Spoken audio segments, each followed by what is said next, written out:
Fixing with Friends. Sorry there hasn't been a video recently. That's just because I've been busy working on cars. So much working. And also just regular work. Anyway. So, the other day Nissan revealed the new Fairlady Z. I didn't watch the video, I started it, and then I got partway through watching all of the different Z badges come up and realized I have better things to do. So I did those, but because I commented on the prototype, I felt like I should make a reaction trailer. So this is live, with me live, of me So this is going to be my response when I'm watching the actual video. I haven't seen this yet, but this way I can fast forward through it and we don't have to deal with all the garbage leading up to it.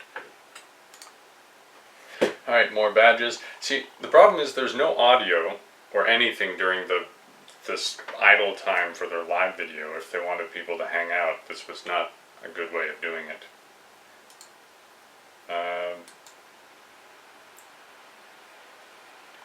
Is there just no audio at all?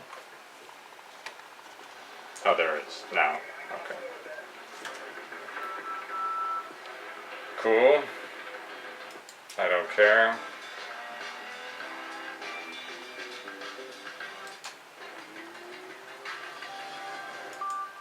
Alright, phone call dealt with. Apparently I have another vehicle that I need to fix now. Anyway, back to the video. Okay, a guy getting out of a car. Cool, cool. Cool story. Cool story. Cool story. Oh,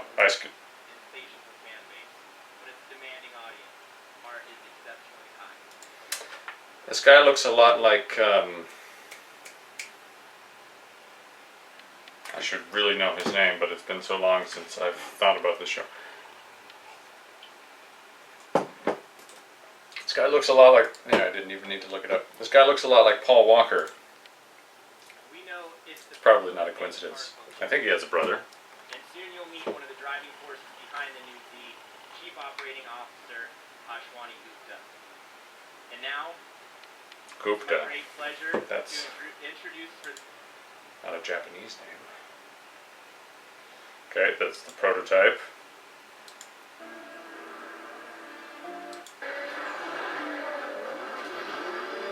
Is that still the prototype? Or does it just look identical to the prototype?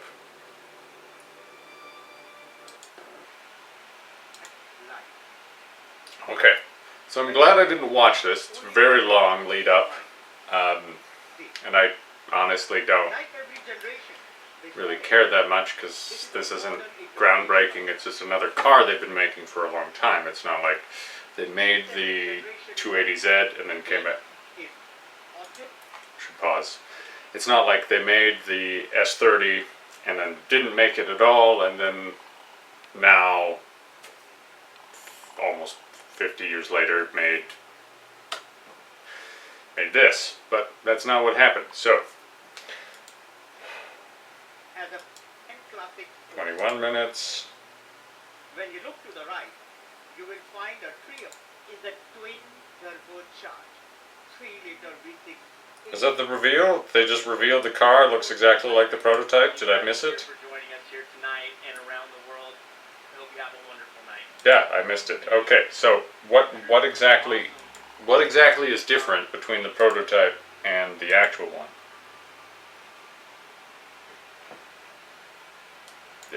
It looks exactly like the prototype. They didn't fix the bumper that I thought was the weakest point of the car.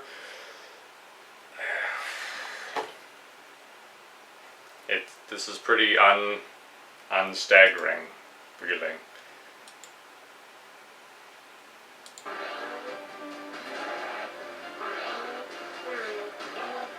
So I suspect the number one mod for these will be a new front bumper cover. And probably new headlights, because that's the other point. But, I mean, maybe I'll get one and test drive it. Not for video, I suspect.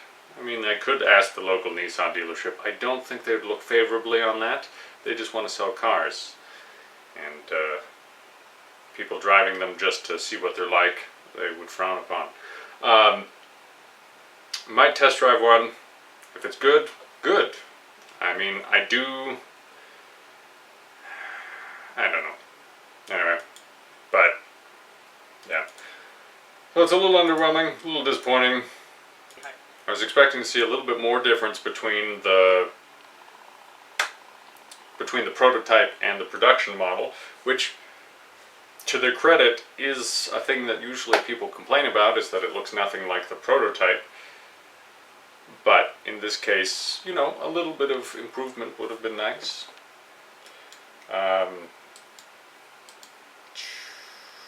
The interior, I still think, is fine.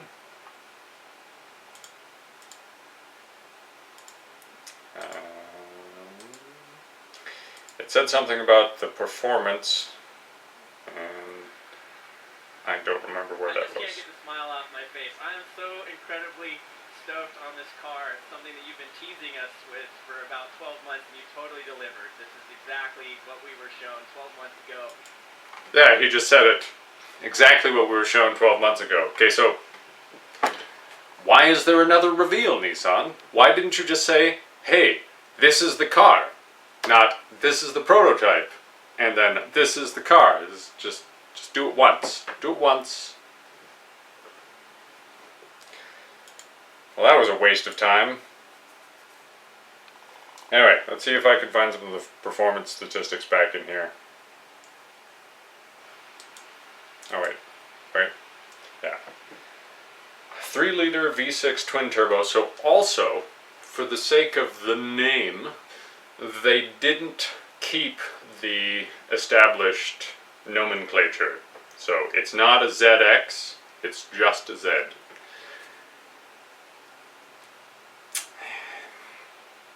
I mean, it's not really the end of the world, but I mean, if their whole thing was about heritage, that's what they were trying to play off along this whole journey. It's 3 liters, so the 300 still works. So it isn't 4 liters, so it's not a 400Z. I thought they had mentioned that it was going to be 4 liter, but I guess not. Anyway, it's just another 300ZX, but without the X, because reasons. 3-liter V6 engine producing 400 400 horsepower. How much more is that than the 370Z? I feel like that's not actually a big improvement. They also made the engine smaller. It's a bit weird. Wait, a better question. I know 400 is more than what the previous 300ZX made.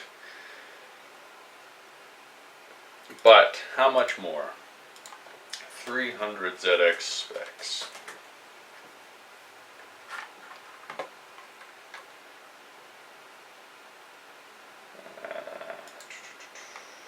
Okay, so from z32club.org, twin turbocharged V6, 300 brake horsepower, so 100 more horsepower, same size engine, both twin turbo.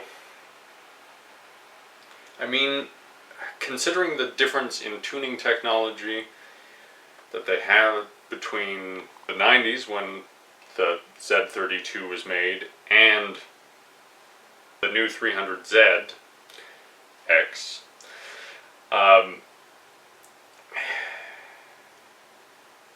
it should be more than that. The difference should be greater. Because it's not... I'm pretty sure what they've done is they've left room to make just tuning adjustments and maybe some part adjustments as well, but some small adjustments over the next few years so that they can increase that horsepower number basically artificially, because it's not like they went for the most they could make with that Like, it's obvious you can make more power out of a 3-liter V6 with 2 turbochargers.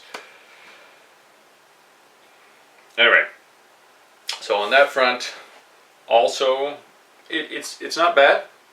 It's also not fantastic. So it's very mediocre, which is really where the 370Z fell in the last few years. Is it was okay.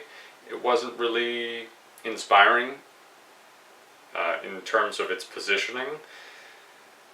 I believe the price of this one is also going to be higher because they want to compete more with the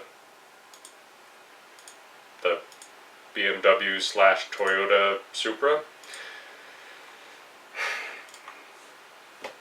I don't know, it was already a tough sell. Like, if the car has nice sound insulation, which the Zeds have had problems with for a long time, if the suspension is nice, if it just feels good to drive, that's going to be a huge selling point. But back when I was looking at cars in 2015 for brand new cars, I test drove a 370Z, and I couldn't find any good reason to buy it. Even towards the year end, when the prices were a bit lower, it was more expensive than all of the other competitors I was looking at. It had less performance. It had less utility than a Mustang. It even had less utility than a FRS, or what is it called now, GT86, because it doesn't have back seats, even though the back seats in a GT86 are basically useless. Although the GT86 also doesn't have great soundproofing, I would still probably take a GT86 over I don't know. So performance-wise, the Z cars were better than the GT86, but at least you had a reason to get one over the other. I mean, handling-wise, I think the GT86 was slightly better, but with this one, it's really going to come down to how it drives, and the styling is decent, as I've said, with a couple drawbacks that would probably prevent me from buying it. I don't know. If it ends up coming in a lot cheaper than what people are expecting, then I might give it a bit better consideration. But yeah, I think it'll just come to how it drives.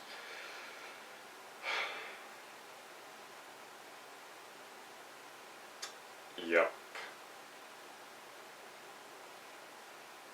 I don't know what there is to really say about this. It's basically what we looked at already. Yeah.